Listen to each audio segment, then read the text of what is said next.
Saya menyapa semuanya. Dengan layanan analitis Anda Guru Markets. Mari kita mulai dengan data ringkasan perusahaan.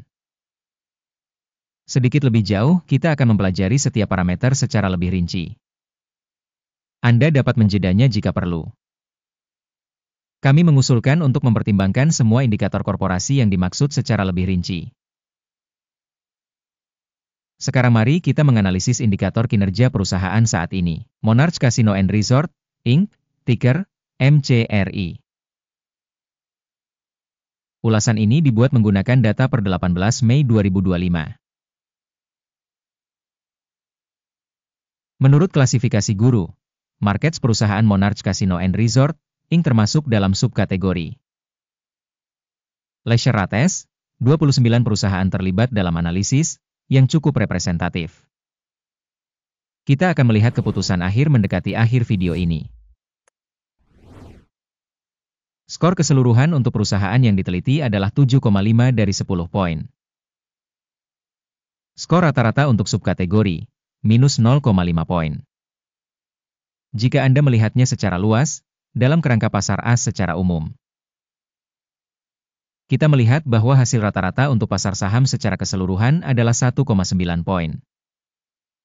Terhadap peringkat perusahaan sebesar 7,5 Monarch Casino & Resort. Membandingkan pergerakan harga saham perusahaan Monarch Casino & Resort, Inc. dan perusahaan subkategori. Kita dapat melihat bahwa selama 12 bulan saham perusahaan Monarch Casino & Resort menunjukkan dinamika sebesar 23,4%.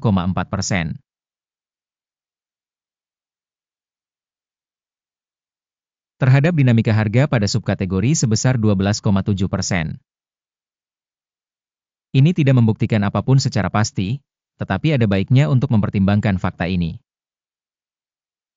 Kapitalisasi pasar perusahaan Monarch Casino & Resort bernilai 1,53 miliar dolar.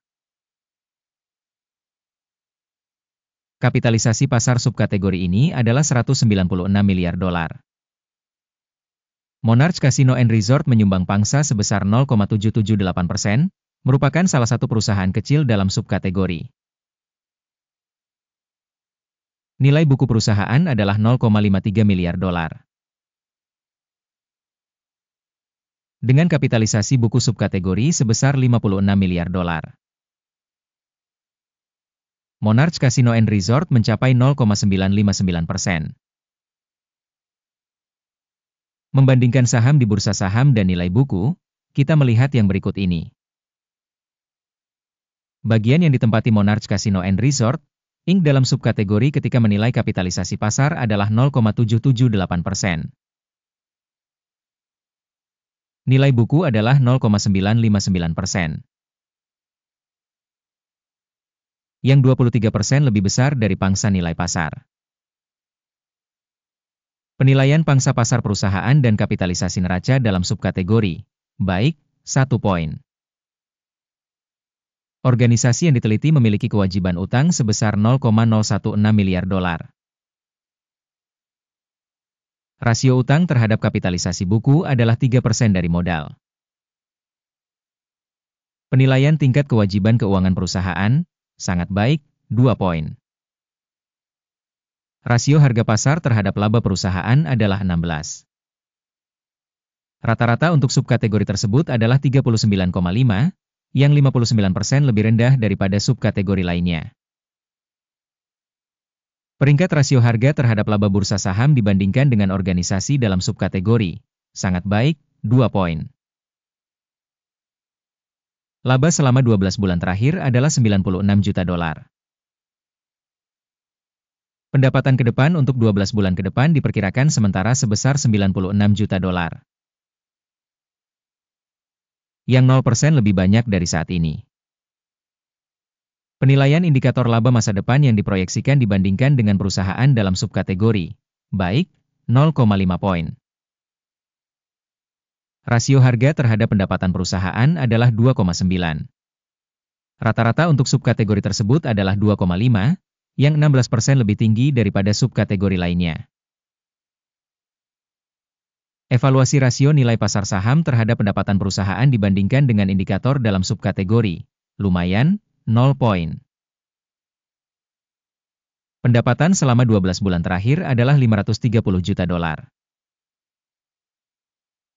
Pendapatan berjangka untuk 12 bulan ke depan secara sementara adalah 530 juta dolar.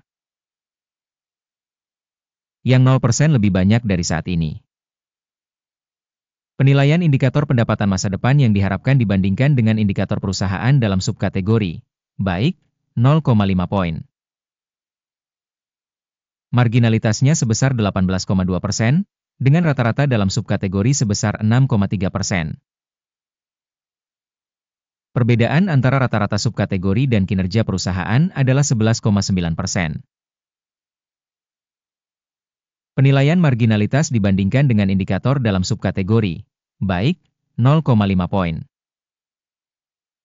Pangsa perusahaan berdasarkan jumlah karyawan dalam subkategori tersebut adalah 1,134%. Jumlah ini 46% lebih banyak dari pangsa kapitalisasi pasar. Dan fakta ini mencerminkan ketidakseimbangan harga bursa saham organisasi Monarch Casino and Resort, lebih ke arah meremehkan. Jumlah kapitalisasi pasar per karyawan perusahaan adalah 527.000 dolar. Dan untuk subkategori 768.000 dolar. Perbedaan antara rata-rata subkategori dan kinerja perusahaan adalah 31,4%. Penilaian jumlah modal pasar per karyawan dibandingkan dengan indikator dalam subkategori, baik, 0,5 poin. Jumlah keuntungan per karyawan adalah 33.000 dolar. Dengan rata-rata untuk subkategori sebesar 19,5 ribu dolar. Dan perbedaan antara rata-rata subkategori dan kinerja perusahaan adalah 69%. Evaluasi laba per karyawan individu dibandingkan dengan indikator dalam subkategori, baik, 0,5 poin. Volume penjualan per karyawan organisasi adalah 181.000 dolar. Dalam subkategori 311.000 dolar. Perbedaan antara rata-rata subkategori dan kinerja perusahaan adalah 72%. Evaluasi pendapatan per karyawan dibandingkan dengan indikator perusahaan dalam subkategori, lumayan, 0 poin. Saham yang dijual adalah 1,8%, dengan rata-rata untuk subkategori sebesar 4,3%. Ini merupakan indikator risiko short squeeze. Indikator teknis RSI 14 menunjukkan tingkat 66% untuk perusahaan Monarch Casino and Resort. Sementara pada subkategori tingkat RSI 14 adalah 59%. Berpotensi, sekuritas subkategori tersebut dikutip lebih rendah dari perusahaan Monarch Casino and Resort. Harga saham perusahaan sebenarnya adalah sekitar 82,77 dolar. Target harga konsensus untuk saham perusahaan adalah sekitar 87,99 dolar. Perbedaan antara estimasi saat ini dan perkiraan konsensus adalah sekitar 6%. Mari kita lihat tabel pesanan, tersedia untuk Anda, tautan di komentar yang disematkan. Tabel pesanan berisi semua keputusan yang dibuat sebelumnya musim ini oleh Sistem Informasi dan Referensi, Guru Markets. Akses ke tabel pesanan gratis dan terbuka, tautan di komentar yang disematkan. Berdasarkan analisis perusahaan Monarch Casino and Resort. Sistem informasi dan referensi penilaian Guru Markets keputusan berikut telah dibuat. Pesanan dibuka untuk kenaikan pada 82,78 dolar per saham. Kesepakatannya terbuka karena perusahaan tersebut memiliki valuasi yang cukup tinggi. Penilaian perusahaan didasarkan pada metode penilaian, indeks AKIM. Take profit ditetapkan pada 88,45. Stop loss ditetapkan pada 77,11. Jika order tidak ditutup oleh take profit atau stop loss. Dalam hal ini, order ditetapkan secara independen berdasarkan hasil perdagangan bursa pada tanggal 17 Juni 2025. Atau pada hari kerja terakhir sebelum tanggal ini. jantung, DKNG, akan menjadi transaksi neraca untuk penjualan. Video tentang kesepakatan penyeimbangan akan atau telah dipublikasikan di saluran tersebut. Jika terjadi penutupan salah satu order dasar atau order penyeimbang, pesanan kedua ditutup pada harga saat ini. Terima kasih sebesar-besarnya kepada semua orang yang telah menonton video ini dan telah menggunakan sistem informasi dan referensi dari Guru Markets. Kalian semua adalah penonton paling keren di seluruh dunia.